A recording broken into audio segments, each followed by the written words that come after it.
নমস্কার বন্ধুরা, জুই দ্য কুইনে আপনাদের সকলকে স্বাগত।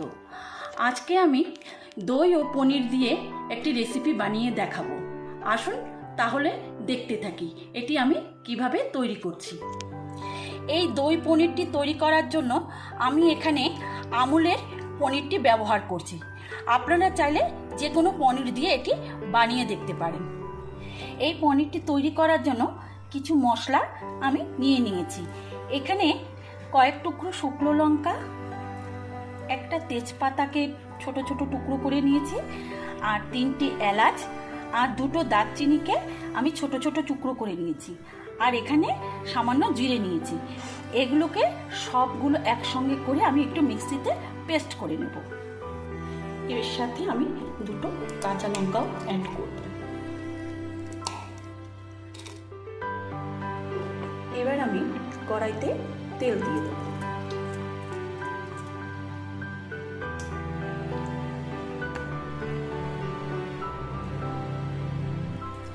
কড়াইতে আমার তেল দেওয়া হয়ে গেছে। এবার তেলটি একটু গরম হলে পনিরগুলোকে আমি লাল লাল করে ভেজে তুলে রাখবো। এবার এখানে আমার তেল গরম হয়ে গেছে, অল্প অল্প করে পনিরগুলোকে ছেড়ে দেবো।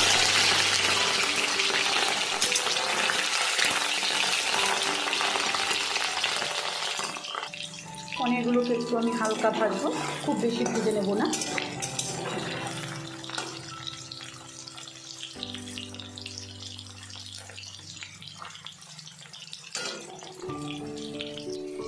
এখানে আমি কিছুটা পরিমাণে জল গরম করে তার মধ্যে আমি সামান্য পরিমাণে লবণ এবং হলুদ মিশিয়ে ভাজা পনিরগুলোকে এখানে ছেড়ে দেবো এবং 10 মিনিটের জন্য এখানে ভিজিয়ে রাখবো, কারণ তাতে পনিরগুলো খুব সফট হয় এবং ভেতরে নুন সুন্দর পরিমাণে ঢুকে যায়।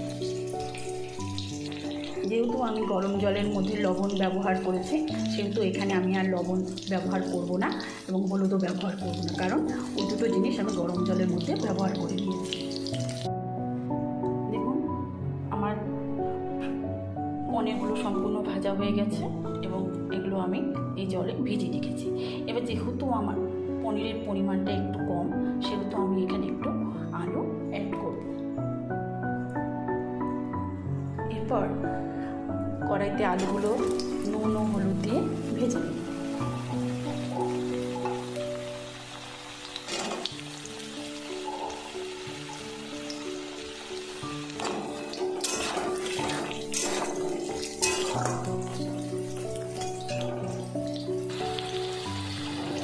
আলুগুলোকে নুন আর হলুদ দিয়ে একটু লাল করে ভেজে নেব।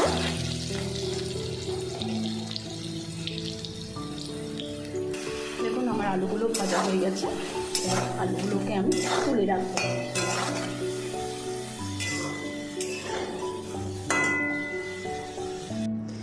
এবার আমি এই আলু ভাজার তেলের মধ্যে আরেকটু তেল দিয়ে দেবো।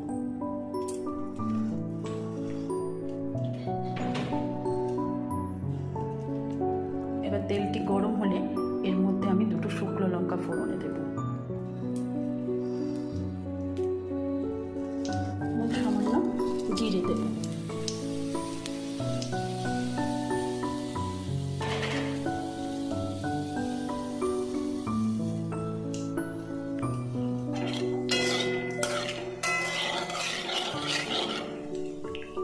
শুকনো লঙ্কা ও জিরেটা একটু ভাজা ভাজা হয়ে আসলে আমার আগে থেকে করে রাখা মশলাটা তেলের মধ্যে ছেড়ে দেব। দেখুন, আমার মশলাটা ভাজা হয়ে এসেছে। এবার আমার করে রাখা মশলাটা ছেড়ে দেব।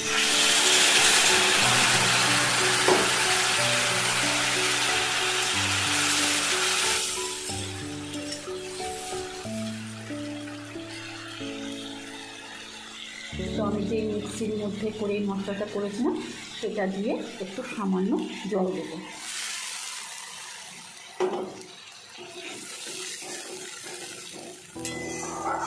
এরপর এর মধ্যে আমি লবণ,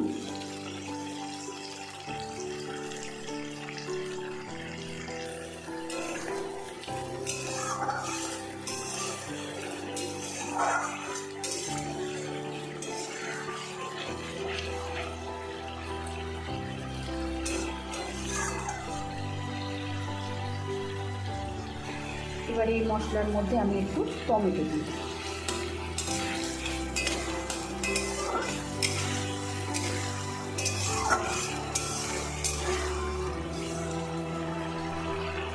এবার আমাকে টমেটো নরম হওয়া পর্যন্ত অপেক্ষা করতে হবে। এবার আমি এখানে সামান্য পরিমাণে একটু মিষ্টি ব্যবহার করব। দেখবেন যে কোনো নিরামিষ তরকারিতে একটু মিষ্টি ব্যবহার করলে এই তরকারিটি খেতে খুব স্বাদ হয়। যেহেতু আমি এটি সম্পূর্ণ নিরামিষভাবে বানাচ্ছি, সেহেতু এখানে আমি একটুখানি চিনি দিয়ে দিলাম।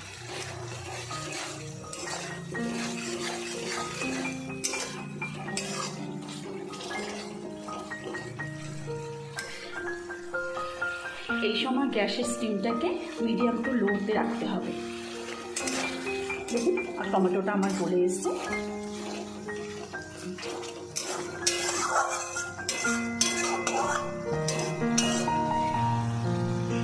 এবার আমি এখানে আগে থেকে ফেটিয়ে রাখা একটু টক দই দিয়ে দেবো এবং তাতে একটু সামান্য জল ব্যবহার করব।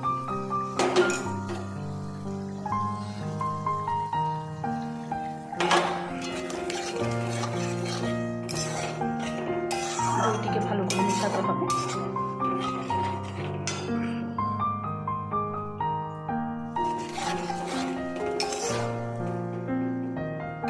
এবার আমার মশলাটি ভাজা হয়ে এসছে। এবার আমি আগের যে আলুগুলো ভেজে রেখেছিলাম সেই আলুগুলোকে ছেড়ে দেব।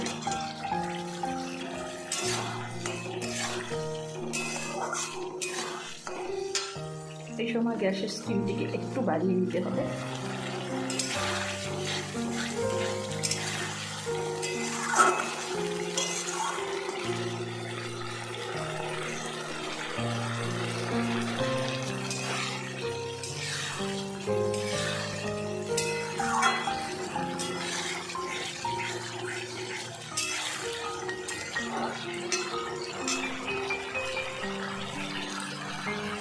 এবার আমি এখানে স্বাদ মতো লবণ, পরিমাণ মতন হলুদ দিয়ে আবার একটুখানি ভাজা ভাজা করে দেব।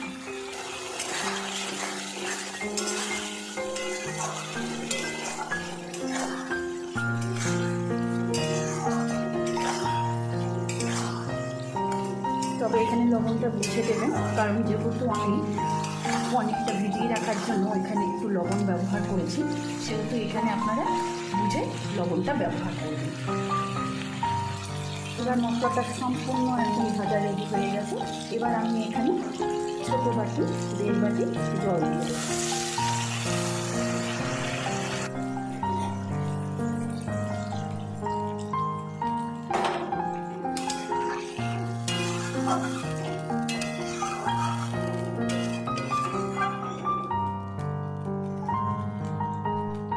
এবার ঝোলটি একটু টকবক করে ফুটে আসলে আমার ভেজে রাখা পনিরগুলোকে ছেড়ে দেব। ঝোলটি ফুটে এসেছে, এবার আমি পনিরগুলোকে ছেড়ে দেব।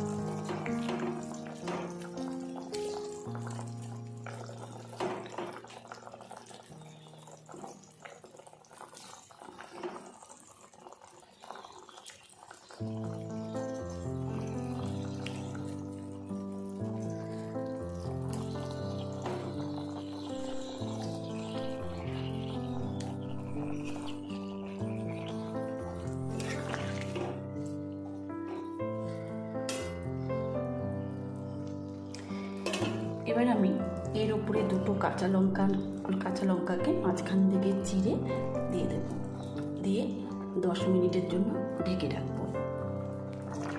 দেখুন, আমার এটি সম্পূর্ণ রেডি হয়ে গেছে।